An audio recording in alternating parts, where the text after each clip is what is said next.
This is the Montreal Canadiens preseason calendar. And personally, I've got September 25th already circled on my calendar. You know why? Because the Leafs are coming to town. But it's more than that. Let's talk some puck.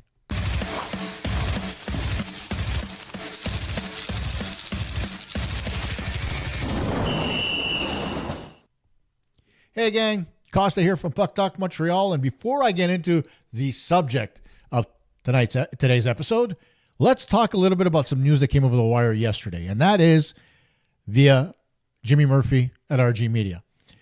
He came out and said that this guy, Mason Mactavish, was being sought after by 3 different teams. The Montreal Canadiens, of course, being one of them, the Carolina Hurricanes, and the Detroit Red Wings. Now, apparently, the Ducks are looking for a young right-shot defenseman to add to their lineup. The Canadiens have one of those, but I don't know whether or not they're going to be willing to let go of somebody like a David Reinbacher, especially given the fact that the Canadiens don't have a lot of depth on the right side on defense. If, maybe they want to get rid of somebody like a Struble, maybe an Arbor Xhekaj, or even an Adam Engstrom, I might visit that, but not David Reinbacher. I think he's got too much of an upside, and given the fact that he was such a high pick at 5th overall, I'm not making that deal. We've already gotten burned as the Montreal Canadiens with deals for high-end defensemen like Ryan McDonough and Mikhail Sergachev. Sergei Sergachev. Talk about butchering a name. But anyway, I digress. I'm not willing to make that same mistake. I think Reinbacher is going to be a good one. So why would I trade that away? And the other thing is, the Ducks are looking for a pretty high draft pick, first round possibly. And if that's the case for a team that's going to struggle to make the playoffs, I don't really want to give up my first round pick if I'm the Canadiens, because after all, I traded my 2 first rounders last year to get Noah Dobson. I need some first round selections, especially given the fact that the draft is just so deep. So why would I give away everything for a second line center? I don't need to do that right now. We're nowhere near Stanley Cup territory as far as the Canadiens are concerned, right, guys? We're still trying to find our way, still a couple of years away from finishing the rebuild. So I'm not ready to take everything and blow it up and, make the same mistakes that we made previously as far as this organization is concerned. Let me know what you think in the comments, of course, but, I'm not willing to do it. If they do end up doing it and it's not for Reinbacher, I'll be okay with it. And it's not for the first round pick. But anything other than that, I'm not doing it. Like if they were to trade away their second round pick, which they have 2 this year, despite the fact that the draft is deep, you've got 2 picks in the second round. So if you trade one away and then you trade a prospect like Engstrom or even one of the 2 guys like I mentioned before, Struble or Xhekaj, then that's okay. But I'm not willing to do it for Reinbacher, and I'm not willing to do it for the first round pick. Now, let's talk more about what I want to visit today. This, again, is the Montreal Canadiens preseason schedule. They start off on the 22nd against Pittsburgh, then the 23rd versus Philly, and then on the 25th, they welcome the Toronto Maple Leafs. And why is that so important? Because of what happened almost a year ago. You know what I'm bringing up here, guys. There goes Newhook, drops the pass over to Laine. There's Cedric Paré. Bang. He takes out Patrik Laine's knee. And the Montreal Canadiens nation as a whole takes a deep breath. Now, you're going to say that Arbor Xhekaj got his revenge already because he beat up on Paré. Now, I don't know about you, but if this is being beat up when the guy turtles, that's not what that's called. I mean, that's called hitting somebody in the back of the head a couple of times and that's it. That's not retribution. That's not punishing the guy for something that he did. And so here's the thing. Why do I want to go after Cedric Paquette? Well, number one, I played deck hockey for a few years, right? And yes, it's very competitive, but at no time did I play against a professional hockey player who got knocked on his ass like that and then got up, and the first thing he decided to do was bang, nail a guy right behind the knee with a stick. I've played with guys that have played in the American Hockey League. In fact, a very good buddy of mine, Bobby Dallas, used to play with a guy by the name of Craig Johnson on the Adirondack Red Wings. Craig actually played in our league. Craig was very competitive. And Craig, despite the fact that he used to get angry, would never do something that despicable. And back in those days, we played without helmets because we trusted each other. We played without eye protection because we trusted each other. And you know what? Things went relatively well. But to see a guy who does that playing deck hockey and see what he does on the ice to a guy like Patrik Laine, it tells me that his morals don't exist. So all that crap that he spewed out, like, oh, I didn't mean to do it. Oh, I didn't know what I was doing and I made a mistake. Bull.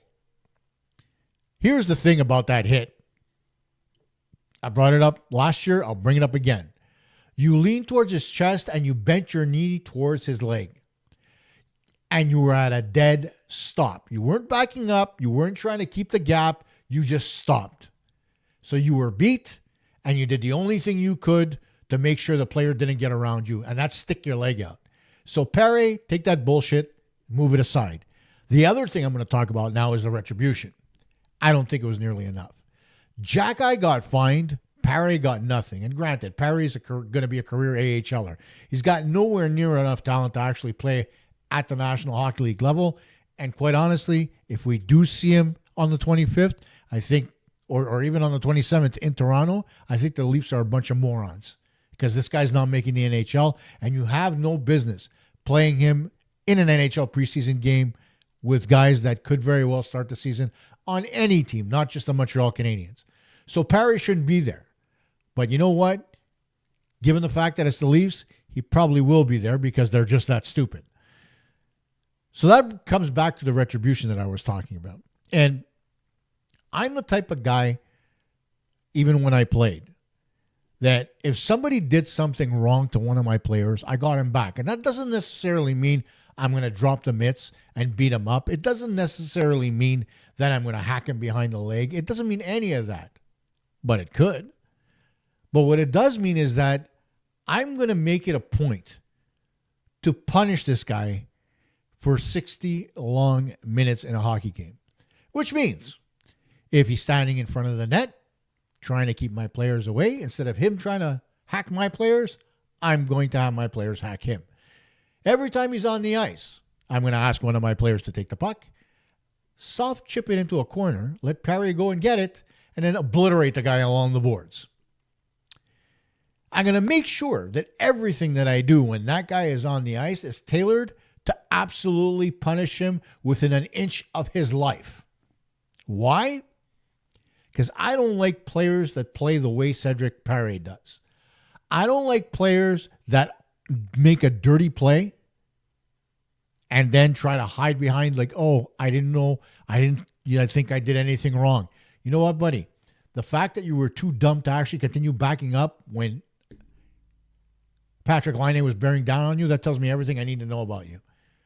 And if you're going to sit there and you're going to give excuses about how you should or shouldn't have reacted and say, oh, well, it was reactionary, so it's not my fault. No, it is your fault.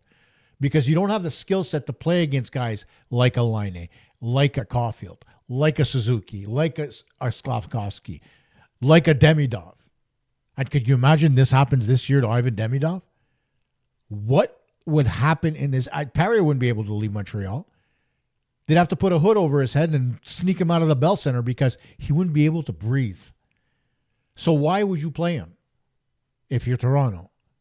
And by the same token, if Perry is going to be in the lineup, I insulate my players if I'm Marty St. Louis. It's not worth the trouble. Play an AHL team against the Leafs if Perry's in the lineup. Play schlubs. I don't care. Play guys from the ECHL. Doesn't make a difference to me. But don't put somebody out there that this idiot can injure. The preseason is just not worth it. The preseason for players is just to be able to get their legs and, have a semblance of gameplay and chemistry with whoever they're playing with. It's an important step for guys like Demidov and Laine and whoever's going to be their second line center. But it's not so important for guys that are perennial AHLers. And like I said, there's no way Perry plays in the National Hockey League. He's nowhere near got the skill set. He made it as far as the AHL, and that's great for him.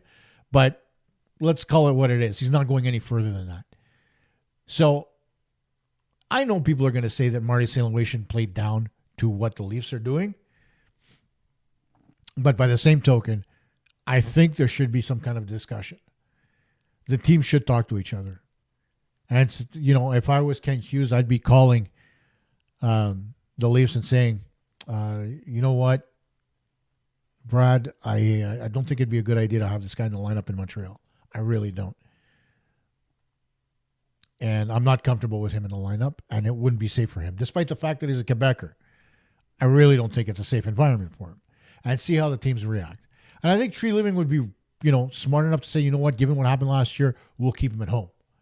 But then again, like I mentioned, it's the Leafs. So who knows what they're going to do? But what do you think? Do you think what Jack-Eye did to Paré was enough? We lost Patrik Laine for the better part of 2 months. What did the Leafs lose? Nothing. And yeah, we won the first game against them because Sam Montembeault was still on his head, but that didn't mean that we couldn't use a guy like a Patrik Laine in the lineup. And I know Leafs fans are going to say it could happen to any team. It could be a freak accident like anything else. And I agree. It could be a freak accident, except it wasn't. And I'm not saying that Paré specifically targeted Laine. I'm saying that Paré isn't the caliber of a defenseman that should even see a lick of preseason hockey for the Leafs. It's as simple as that.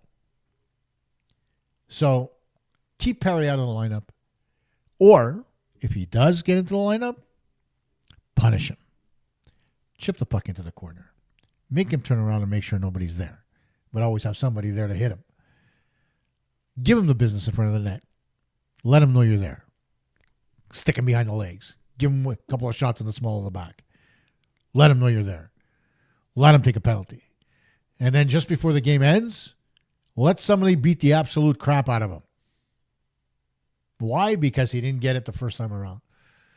And then and only then do I think Patrik Laine will have a smile on his face at the end of that hockey game. But again, tell me what you think. Do you think Paré deserves to have to face round 2?